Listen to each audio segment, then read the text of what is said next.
Hello বন্ধুরা, আজকে আমরা শিখব স্ট্রং সাপোর্ট এবং স্ট্রং রেজিস্ট্যান্সে কিভাবে ট্রেড নিতে হয়। তো স্ট্রং সাপোর্ট এবং স্ট্রং রেজিস্ট্যান্স লেভেল খুঁজে বের করতে হলে আপনাকে প্রথমে ভালো জিগজ্যাগ মার্কেট বের করে নিতে হবে।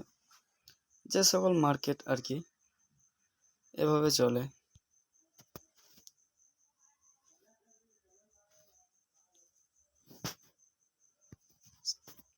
তার সাপোর্টে ধাক্কা খেয়ে রেজিস্ট্যান্সে যায়, আবার রেজিস্ট্যান্সে ধাক্কা খেয়ে সাপোর্টে আসে, আবার রেজিস্ট্যান্সে সাপোর্টে ধাক্কা খেয়ে রেজিস্ট্যান্সে যায়, আবার রেজিস্ট্যান্সে ধাক্কা খেয়ে সাপোর্টে আসে।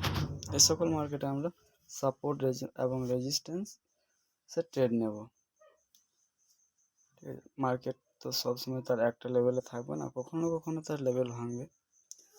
ঠিক আছে, লেভেল ভাঙবে, এভাবে লেভেল ভেঙে আবার একটু লেভেলটাকে রিটেস্ট করবে, রিটেস্ট করার পর আবার মার্কেট চলে যাবে ওপরে, ওপরে গিয়ে একটা রেজিস্ট্যান্স তৈরি করবে এভাবে।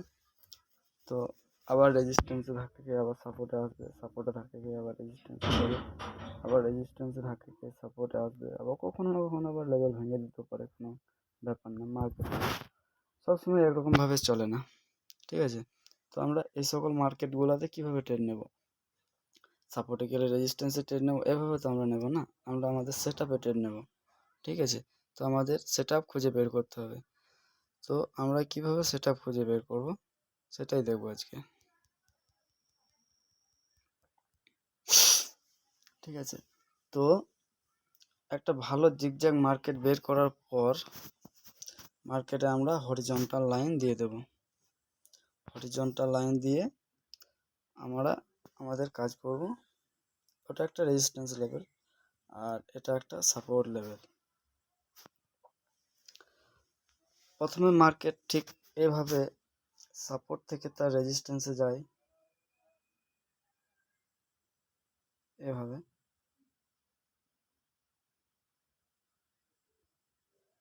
এবং রেজিস্ট্যান্সে যাওয়ার আগে যদি এটা একটা স্ট্রং রেজিস্ট্যান্স লেভেল হয়, তাহলে এরপরে ক্যান্ডেল যাওয়ার সাথেই এখান থেকে একটা পুশ দেবে। যদি এখান থেকে এটা একটা স্ট্রং রেজিস্ট্যান্স হয়, তাহলে নিশ্চয়ই একটা পুশ দেবে। যদি পুশ দেয় তাহলে আমরা বুঝতে পারবো এটা একটা স্ট্রং রেজিস্ট্যান্স লেভেল। ঠিক আছে, প্রথমে মার্কেট শুরু হয়ে অপরে যেতে হবে, তাহলে আমরা ডাউনে ট্রেড নেব। যদি এখানে পুশ দেয়, যদি পুশ দেয় তারপরে আমরা ট্রেড নেব। এভাবে একটা ক্যান্ডেল হবে, আমাদের এন্ট্রি পড়বে ওপরে। তাহলে এখানে আমরা একটা ট্রেড পেয়ে গেলাম রেজিস্ট্যান্সে, স্ট্রং রেজিস্ট্যান্সে। যদি আমরা পুশ দেয় কারেন্টে শর্ট দেয়, তাহলে আমরা ট্রেড নেব, না হলে ট্রেড নেব না। ঠিক আছে, আর যদি না দেয় তাহলে ডাজেন্ট ম্যাটার। আরও একটা প্লাস পয়েন্ট, মার্কেট এভাবে তার রেজিস্ট্যান্স ভাঙলো, রেজিস্ট্যান্স ভাঙার পর আবার সে রেজিস্ট্যান্স ভাঙলো, ভাঙে আর করে কালারটা চেঞ্জ করি। এখান থেকে মার্কেট শুরু হয়ে প্রথমে নিচে আসতে হবে। নিচে আসার পর যদি মার্কেট এই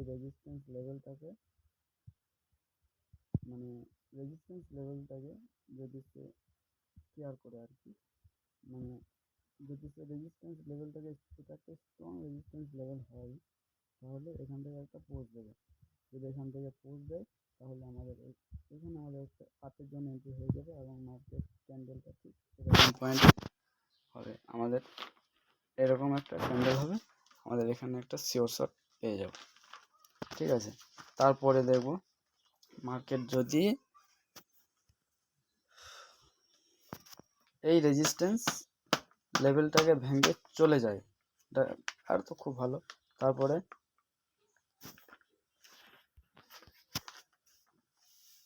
এরপরে আমরা কোনো ট্রেড নেব না, তারপর আমরা ওয়েট করব।